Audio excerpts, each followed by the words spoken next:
boa tarde. Aqui é a doutora Cristina Aguiar com os vídeos do canal Neuropediatria para você. Hoje eu vim falar de uma coisa tão comum na infância que é o galo. Aquele galo que aparece na cabeça das crianças com várias quedas, principalmente em crianças pequenas. O galo, ele é um sangramento, por causa da pancada, houve um sangramento, um extravasamento, um rompimento de vasos, porém, da calota craniana, entre a calota craniana e a pele. Então, ele não está dentro do cérebro, porque ele está depois da calota craniana. Então, o galo em si, que assusta muito as mães, ele não possui gravidade. É o hematoma subgaleal. E ele vai ser absorvido no decorrer dos dias, ele vai ser absorvido. Claro que ele é absorvido lentamente. No momento do trauma, vale a pena você colocar gelo. Gelo ajuda no começo, na hora do trauma, para que esse vaso e esse sangramento pare. E com isso o galo não fique tão grande. E depois das 24 horas, o calor vai ajudar a absorção daquele sangue que vai começando a ter uma coloração diferente, que mostra a degradação do sangue pelo próprio organismo com a sua absorção e não possui gravidade. Porém, o galo, que não tem gravidade, ele é ocasionado por um traumatismo craniano. E aí o galo não tem gravidade. Porém, você pode ter tido uma fratura que está escondida, que você não sabe, já que fratura não vai ocasionar esse galo.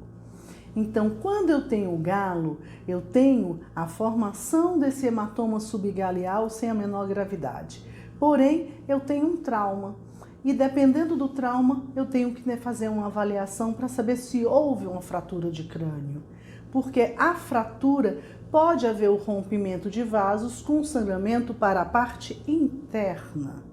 E como o nosso cérebro está situado dentro de uma caixa, que é a calota craniana, qualquer sangramento que aconteça para o lado interno vai ocupar espaços que já estavam ocupados pelo próprio cérebro. E com isso vão empurrar, vão inflamar as regiões por pressão. Esse sangramento vai estar num local onde antes não havia e não tem espaço para ele. Então, se for um sangramento muito pequenininho, que até teve uma fratura, mas o sangramento foi muito pequenininho, que ocupou algum espaçozinho vazio que existia, isso não vai ter nenhuma consequência. Agora, o problema é que quando ele ocupa o espaço que não existia, então ele está ocupando o espaço que estava preenchido, ele está empurrando estruturas, ele machucou o cérebro.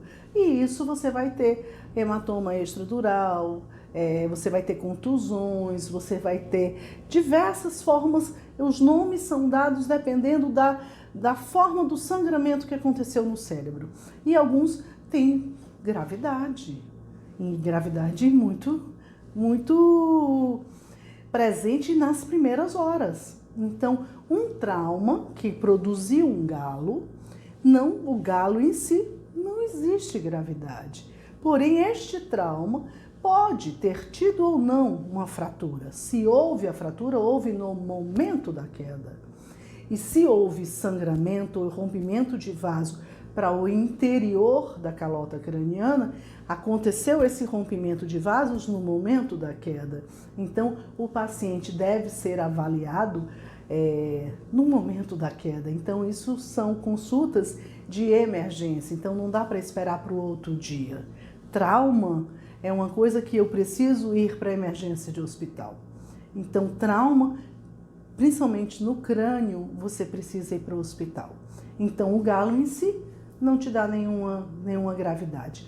Porém, o tamanho do galo e o formato da pancada pode te mostrar que houve uma pancada muito forte na cabeça que pode ter ocasionado uma fratura e eu só vou saber quando fizer exames.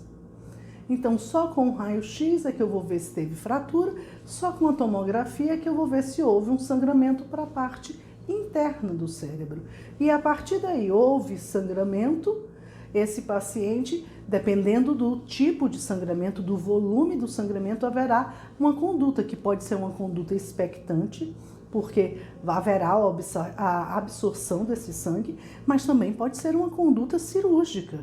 Então, tudo acontecerá nas primeiras horas do trauma, porque a fratura ocorreu na hora do trauma.